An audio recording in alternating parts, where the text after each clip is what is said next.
Proses damai di dalam kita juga itu harga yang mahal. Tidak dalam harga yang mudah. Orang yang mau berdamai itu bukan harga yang mudah. Yesus juru damai, pembawa damai, dia bergumul dalam dua hal. Meninggikan Tuhan setinggi-tingginya, meninggikan Bapa, sehingga dia berkata, aku datang ke dunia bukan melakukan kehendakku, tapi melakukan kehendak Bapa. Itu meninggikan Bapa setinggi-tingginya. Dan dia taat sampai mati melakukan kehendak Bapanya. Jadi saya memperhatikan di dalam berdamai ada dua hal ini. Meninggikan Bapa surga setinggi-tingginya, Yesus merendahkan diri serendah-rendahnya.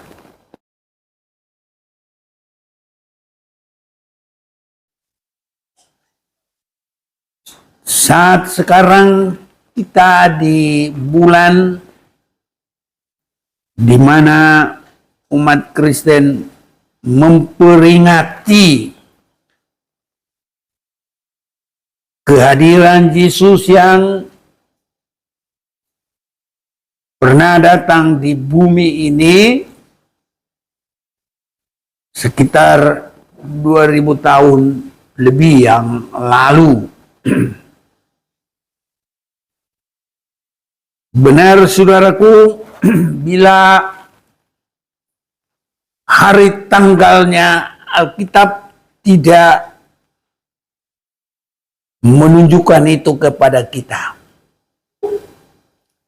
Karena kita sudah ditunjukkan, kita tidak akan tergantung kepada hari-hari dan bulan, sehingga nanti orang merasakan hari-hari dan bulan itu, itulah nantinya Natal itu, itulah perayaan kedatangan Yesus itu.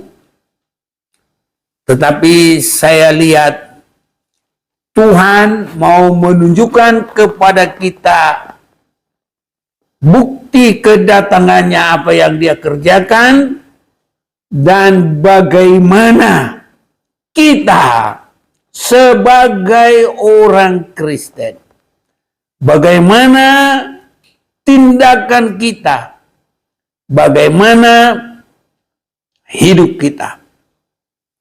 Salah satu kedatangan Yesus yang pertama, itulah yang dirayakan di dalam Natal itu, dia membawa kedamaian. Saya mau mengajak kita membaca Lukas pasal 2, mulai 13 dan 14.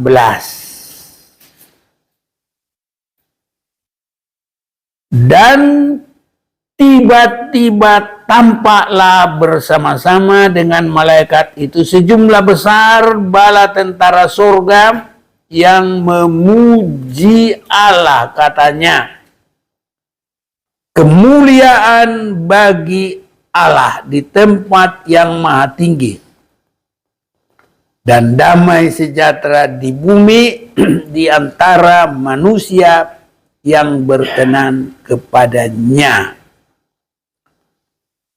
Mari kita baca bersama-sama 1, 2, 3.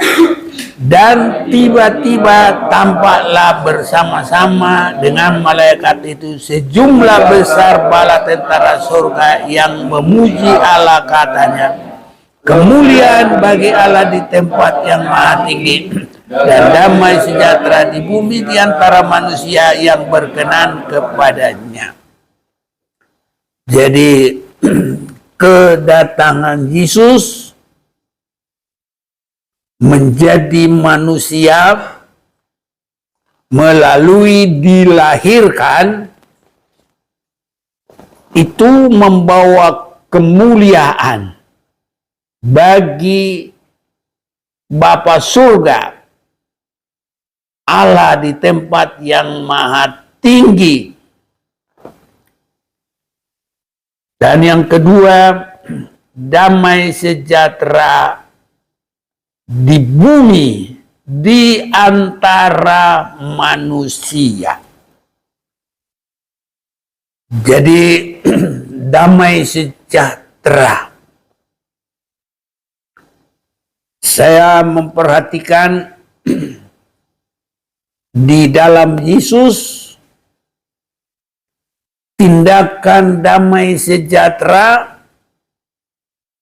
mulai dari kelahirannya sampai kepada seluruh hidupnya, sampai kepada mati tersalib. Itu semua damai sejahtera, pergumulan yang sangat panjang. Jadi di dalamnya kehidupan Yesus itu bagaimana untuk kemuliaan Bapa surga, tapi dalam dirinya sendiri adalah sangat mengambil posisi yang sangat terendah. Ini sulit di dalam banyak kehidupan manusia. Jadi Yesus hanya memuliakan Bapa, tetapi Bapa yang dimuliakan dirinya sendiri adalah merendahkan sampai kepada yang serendah-rendahnya, sampai ke titik mati. Inilah di dalam dirinya. Jadi Bapa surga Allah semakin tinggi, setinggi-tingginya. Tapi di dalam kedatangan Yesus ke dunia membawa damai itu, Dia merendahkan diri serendah-rendahnya, mengambil rupa manusia. Dalam keadaan manusia, Dia tidak untuk dilayani, tapi untuk melayani dan taat sampai mati, mati tersalib. Inilah proses daripada damai yang Yesus bawa. Saudara-saudaraku, proses damai di dalam kita juga itu harga yang mahal. Tidak dalam harga yang mudah. Orang yang mau berdamai itu bukan harga yang mudah.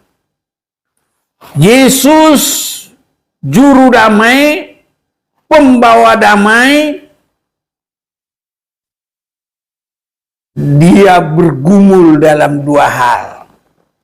Meninggikan Tuhan setinggi-tingginya, meninggikan Bapa, sehingga Dia berkata, aku datang ke dunia bukan melakukan kehendakku, tapi melakukan kehendak Bapa. Itu meninggikan Bapa setinggi-tingginya. Dan Dia taat sampai mati melakukan kehendak Bapanya. Jadi saya memperhatikan di dalam berdamai ada dua hal ini. Meninggikan Bapa surga setinggi-tingginya, Yesus merendahkan diri serendah-rendahnya. Saya akan lihat bahwa kita melihat dari perjanjian lama sudah mulai ada gambaran itu. Kiranya Tuhan semakin tolong kita bisa memperhatikan ini, harga daripada perdamaian itu. Di dalam kitab Kejadian kita akan memperhatikan ini pasal yang ke-32. Kejadian pasal yang ke-32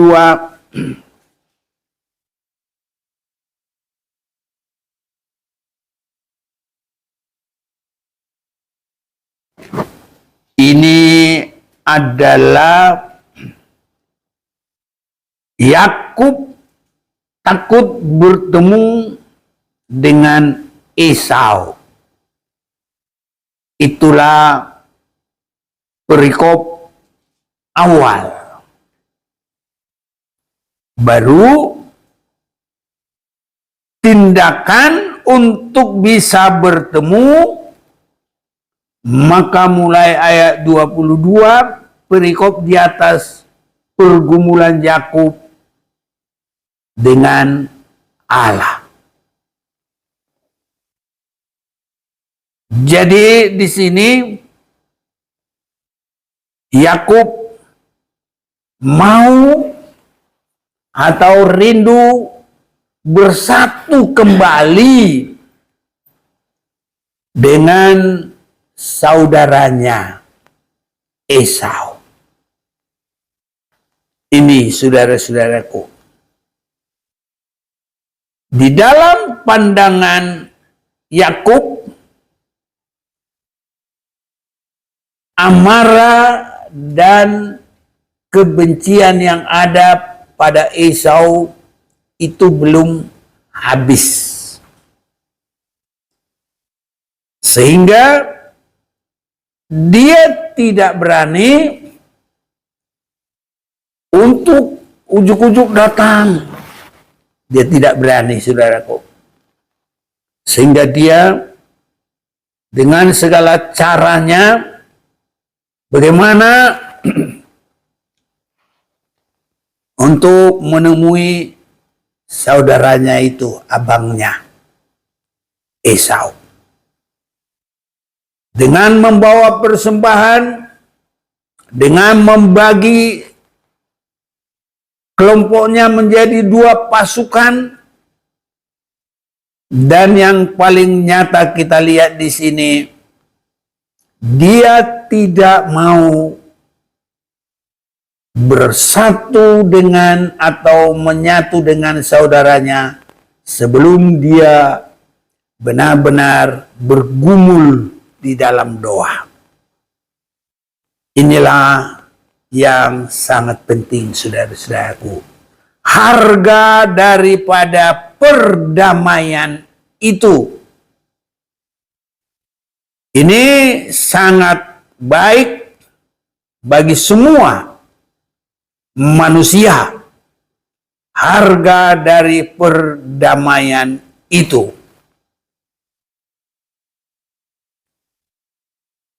Jadi yang kita akan perhatikan langsung kepada pergumulan daripada itu mulai ayat 22, hanya kita tidak akan baca keseluruhannya. Saya bacakan saja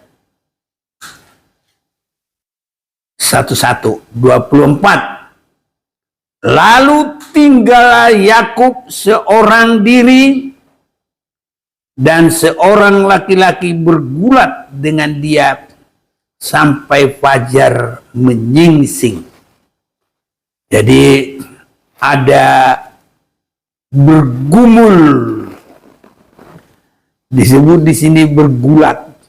Nah, sekarang ada olahraga gulat, tapi yang sudah benar itu perikop di atas bergumul. Ya, perikop di atas bergumul. Ini yang lebih tepat.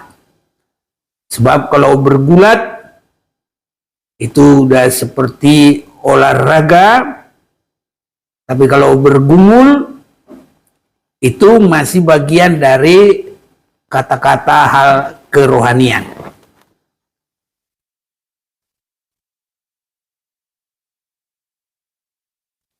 Saya lanjut.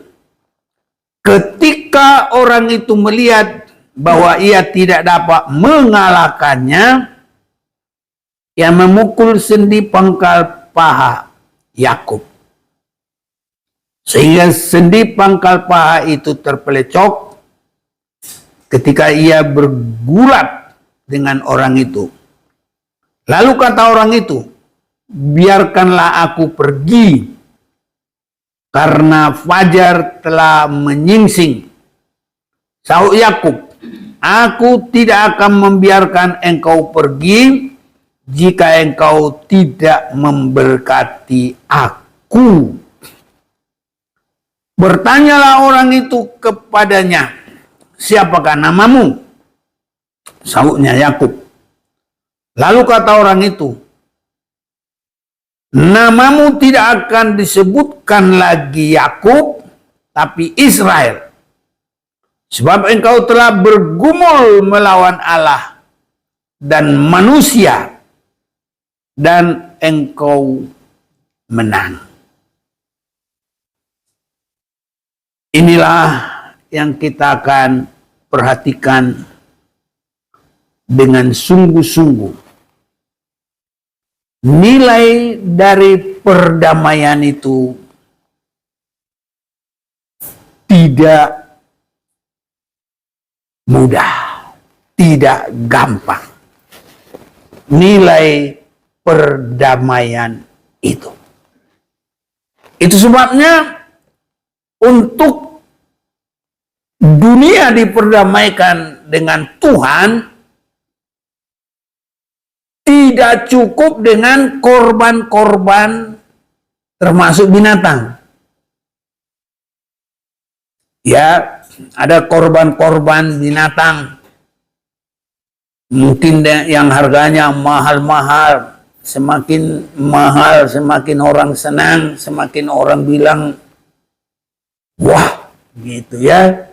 Wah, ini korban dari si anu harganya lembu yang besar 24 juta atau 40 juta gitu. Tetapi kalau di sini yang kita perhatikan korban perdamaian, Bapa di surga memberikan anaknya satu-satunya, sehingga begitu sampai mahal sekali, dan tidak memberikan dalam hanya sebagai satu diutus datang, bukan. Saya perhatikan kalau kita baca dalam Kolose pasal 1, harus dengan mati tersalib, sehingga disebut harus dengan darah salib. Ini harga daripada untuk terjadinya perdamaian itu.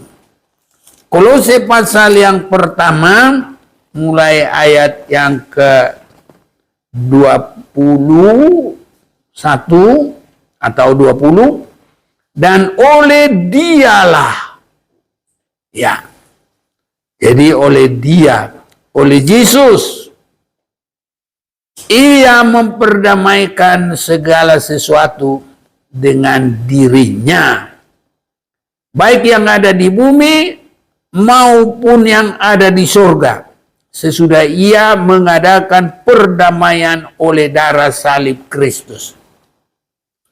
Jadi harga perdamaian itu Yesus memberikan anaknya. Itu yang kita rayakan dalam Natal itu. Makanya dalam Natal itu ada kata damai.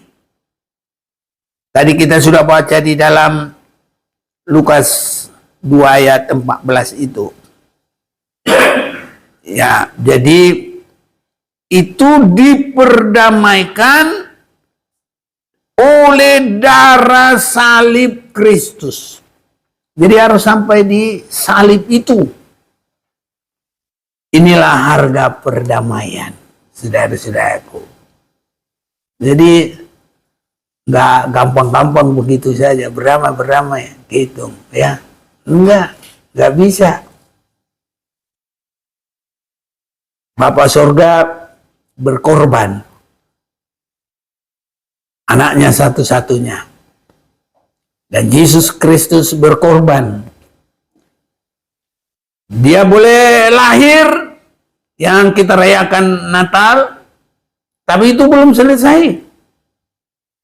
Dia menunjukkan damai sepanjang hari-harinya, ditutup dengan kematiannya itu. Ini saudara-saudaraku yang kekasih. Jadi kita lihat di sini juga tadi dari Lukas itu pasal 2 ayat 14 mulai 13, Bapa surga dimuliakan, baru manusia diperdamaikan. Dua hal. Dan cara memperdamaikan kita sudah dengar. Bapa memberikan, mengorbankan anak satu-satunya. Yesus menyerahkan dirinya sampai dalam salib dan mati tersalib. Itu sebabnya di dalam Kejadian pasal 32 ini ke sana arahnya.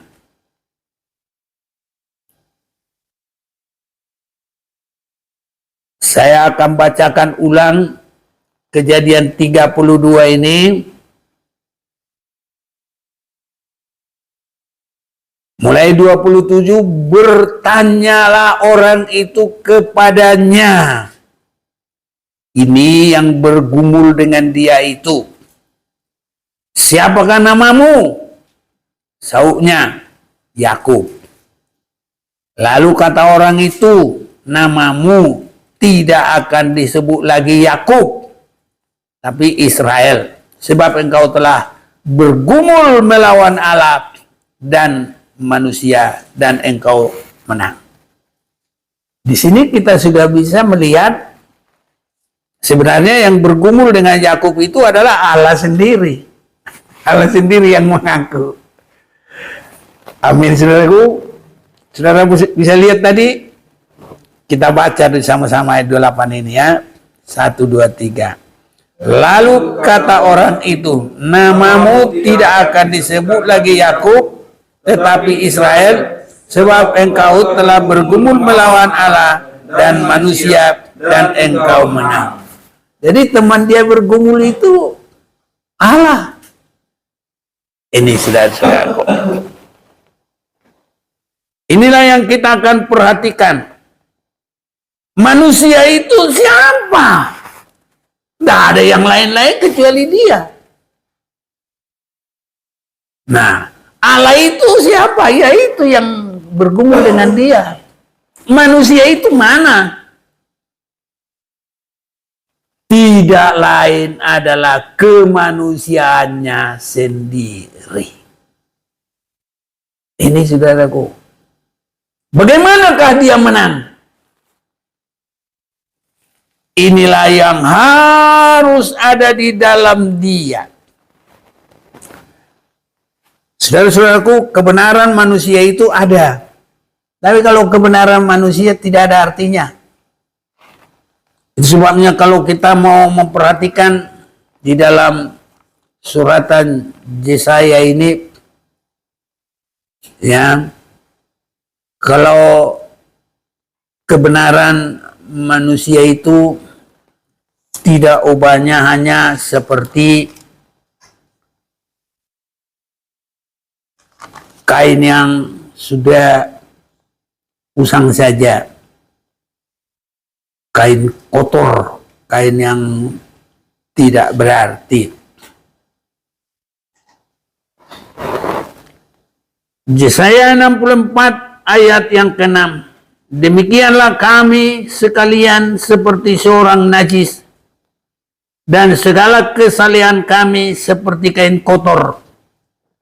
Kami sekalian menjadi layu seperti daun, dan kami lenyap oleh kejahatan kami, seperti daun dilenyapkan oleh angin. Saudaraku, bila kita mau dipimpin oleh Roh Kudus, setiap saat kita harus mengerti kebenaran manusia itu belum bisa diperdamaikan, belum bisa dipertahankan untuk jadi damai yang sesungguhnya. Ya, kebenaran manusia itu belum bisa dipertahankan untuk sebagai kedamaian yang sesungguhnya. Saudara bisa menangkap? Bisa? Amin ya. Kebenaran manusia itu belum bisa dipertahankan dasar kedamaian yang sesungguhnya. Tidak bisa. Jadi kemana? Kita harus mengacu kepada kebenaran Yesus sendiri saja. Ini. Kalau kebenaran manusia, perang. Semua beragama menganggap dirinya sudah paling benar. Betul apa salah? Ya, agama sana dia paling benar. Kita juga kalau kita nggak merasa kita ini yang benar, ngapain kita mau ikut? Semua. Nah, kalau itu dipertahankan untuk semua, perang terus, tak bisa damai. Hanya orang yang bisa memandang Yesus baru bisa damai. Karena dia dipukul nggak mukul, dia dihina nggak melawan, dia apa saja. Yesaya 53 itu. Ini saudara-saudaraku.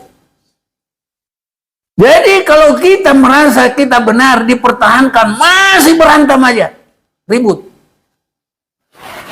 Itu sebabnya demikianlah kami sekalian seperti orang najis. Segala kesalehan kami seperti apa? Kita mau baca dulu ya. Harus kita baca dulu sama-sama. Ya. Ayo kita 1, 2, 3. Demikianlah kami sekalian seperti seorang najis, dan segala kesalehan kami seperti kain kotor. Kami sekalian menjadi layu seperti daun, dan kami lenyap oleh kejahatan kami, seperti daun dilenyapkan oleh angin. Kalau begitu apa yang kita pertahankan? Bergumul, mengacu kepada hidup Yesus. Sehingga Filipi 2 mulai ayat 5. Hendaklah kamu dalam hidupmu, dalam pikiranmu, supaya kita ada pikiran Kristus. Harus ini, saudara-saudaraku. Ya. Jadi, siapakah manusia yang dikalahkan oleh Yakub? Ya, nggak ada orang di situ. Ya dia sendiri. Keinginan dagingnya.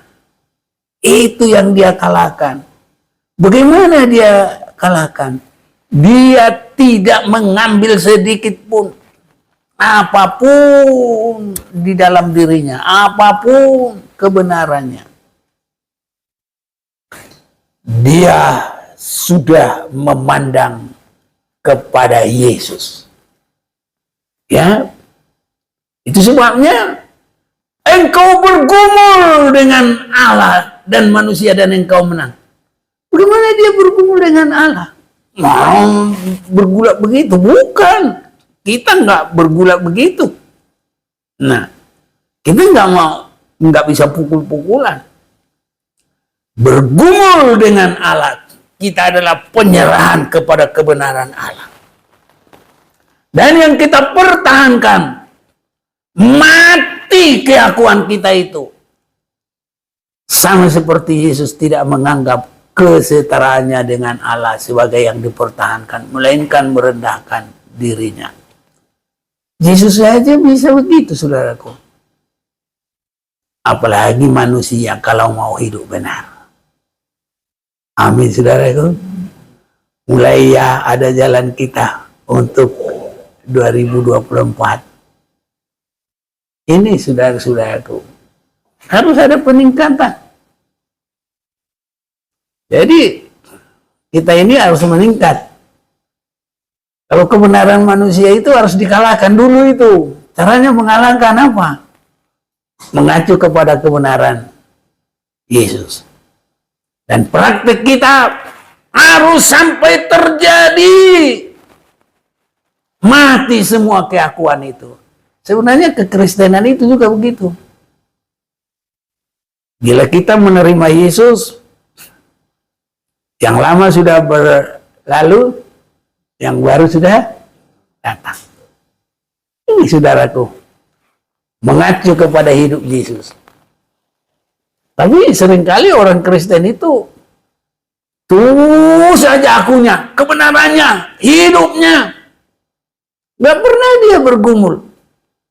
Gak pernah dia menang. Pecundang terus. Semoga Tuhan mau tolong kita, saudara-saudaraku. Seringkali kita kalah dengan emosi kita. Kita kalah dengan akunya kita. Kita kalah, siapa saya? Ini saudara-saudaraku. Aku yang ini, ini. Aku berjasa. Saudaraku, kita belum menang itu dengan manusia. Ya. Kalau menang dengan melawan Allah itu, saudaraku, semua kedagingan kita ini takluk kepada Dia. Ini saudara-saudaraku. Jadi kalau keakuan kita yang masih ada belum bisa takluk itu, tidak bisa, saudaraku. Itu sebabnya Yesus Kristus itu di mana semua keakuannya, keinginannya, kedagingannya itu habis. Oh, segala lidah mengaku. Haleluya. Segala lutut bertelut. Itu menjadikan. Kalau kita belum mati akunya itu, tidak pernah ada kemenangan. Tidak pernah. Ini. Dan perdamaian itu nggak tahu dari mana saudaraku perdamaian itu. Tapi kalau keakuannya sudah mati, pasti terjadi perdamaian. Ya, kalau keakuannya udah mati ya bagaimana lagi? Nggak bisa melawan, bersuara pun tidak. Ya, ditendang pun dia nggak balas. Itu saudara-saudara. Ya, itu kalau sudah menang. Mari kita mau baca dulu ini, Yesaya 53 ini. Jadi menang terhadap manusia. Nah, itu mematikan keinginan daging kita sendiri. Yesaya 53 mulai 1. Siapakah yang percaya kepada berita yang kami dengar? Dan kepada siapakah tangan kekuasaan Tuhan dinyatakan? Sebagai taruk ia tumbuh di hadapan Tuhan. Sebagai tunas dari tanah kering. Ia tidak tampan. Dan semaraknya pun tidak ada sehingga kita memandang dia. Dan rupa pun tidak. Sehingga kita menginginkannya. Saudara-saudaraku, ada kadang-kala orang ya ngikut satu pendeta, ngikut. Suatu waktu kesetiaannya itu di mana? Karena memang pendeta itu memang ganteng ya, tampan. Ada orang yang tertarik dengan itu, saudaraku, bukan tertarik dengan mati keinginan dagingnya. Ada. Jadi banyak hal yang membuat dia tertarik. Saudara-saudaraku yang kekasih, kita sudah baca di sini. Sehingga kita memandang dia, rupa pun tidak. Sehingga kita menginginkannya. Ia dihina dan dihindari orang. Kira-kira kalau ini terjadi, saudaraku, kita sudah berani diam ini, dihina, diolok. Ini sedikit pun apa, wah aku sudah mengalah, aku sudah, seolah-olah dia sudah mati, nggak ada lagi keinginan dagingnya. Padahal masih banyak, saudaraku. Ya. Ini sudah dihina, dihindari orang, seorang yang penuh kesengsaraan dan yang biasa menderita kesakitan. Ia sangat dihina sehingga orang menutup mukanya terhadap dia, dan bagi kita pun dia tidak masuk hitungan. Tapi sesungguhnya penyakit kitalah yang ditanggungnya dan kesengsaraan kita yang dipikulnya. Padahal kita mengira dia kena tulah, dipukul dan ditindas Allah. Tapi dia tertikam oleh karena pemberontakan kita. Dia diremukkan oleh karena kejahatan kita. Ganjaran yang mendatangkan keselamatan bagi kita ditimpakan kepadanya, dan oleh bilur-bilurnya kita menjadi sembuh. Kita sekalian sesat seperti domba, masing-masing kita mengambil jalannya sendiri, tapi Tuhan telah menimpakan kepadanya kejahatan kita. Kesat sekalian, dia dianiaya, tetapi dia membiarkan diri ditindas. Haleluya, saudaraku. Mulai kita berjuang ini, mulai sekarang ya. Haleluya. Aduh. Nah ini, kalau ini baru bisa damai, saudaraku. Benar-benar damai. Gak ada perbantahan. Suami istri nggak bakal berantem. Nggak bisa, saudara. Tapi kalau masih kebenaran sendiri, aku beginilah begini, iya benar, nggak salah. Tapi kalau masih mempertahankan kebenarannya, kebenaran kita adalah seperti kain kotor. Apa? Mau pertahankan apa? Biarpun kita yang cari duit, kan aku yang cari duit terus. Jangan andalkan itu. Apapun itu nggak boleh. Kalau itu yang masih diandalkan, berantem terus, nggak bisa berdamai. Semua harus dikalahkan itu kemanusiaan. Haleluya. Nah ini yang disebutkan Yakub telah menang melawan manusia. Itu.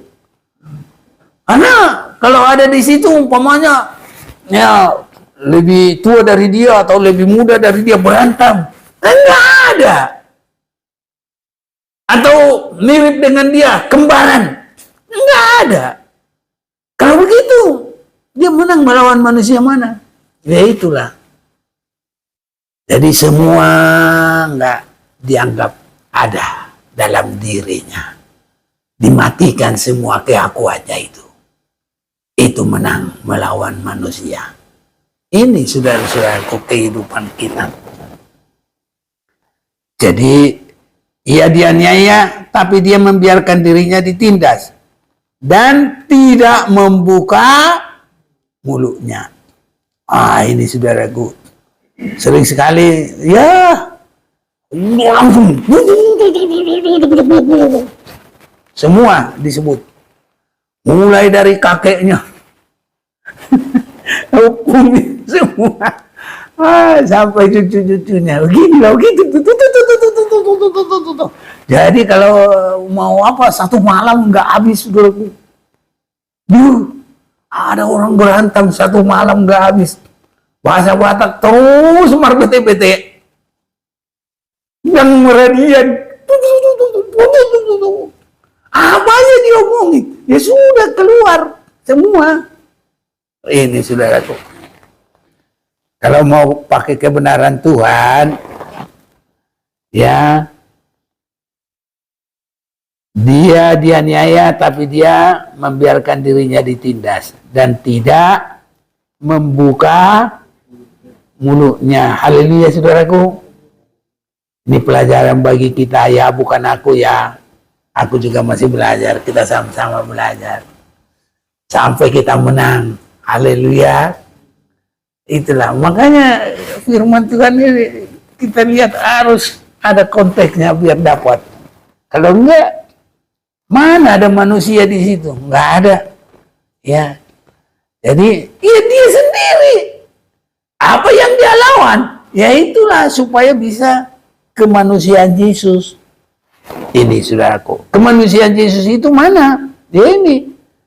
Dia dianiaya, tapi dia membiarkan dirinya ditindas dan tidak membuka mulutnya seperti anak domba yang dibawa ke pembantaian. Anak domba dibawa ke pembantaian, ya siapa aja dia saudaraku ya.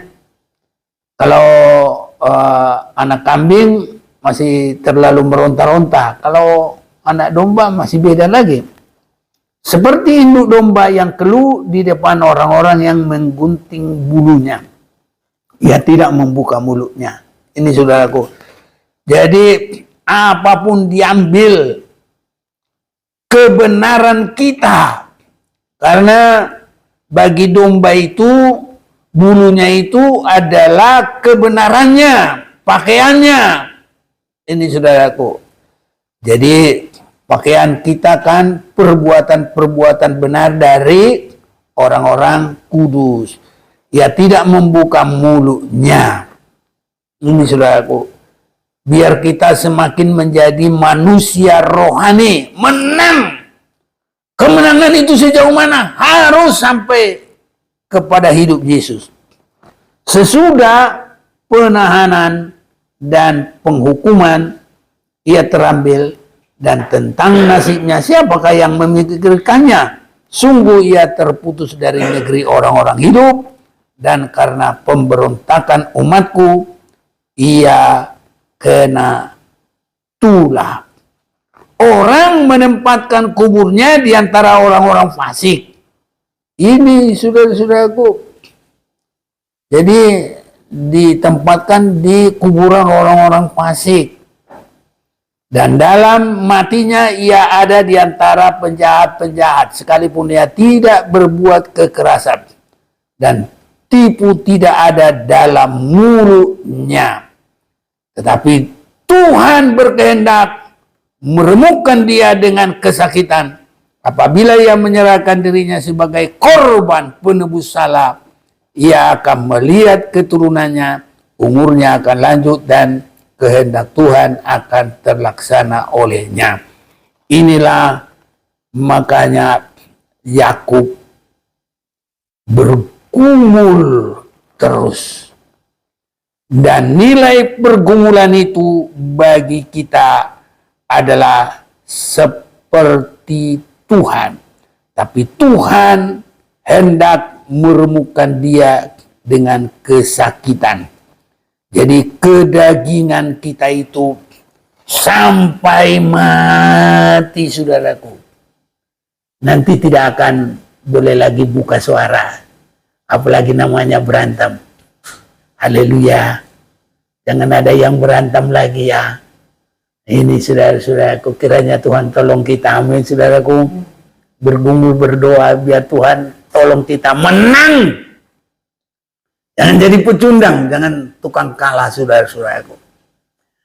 Jadi menang melawan Allah, kita meraih berkat, turun berkat sampai di kota damai, Yerusalem baru. Kalau Yakub berdamai dengan Esau saja. Tapi kalau kita sampai masuk kota damai, Yerusalem baru. Tuhan tolong kita. Mari kita mau sembah Tuhan.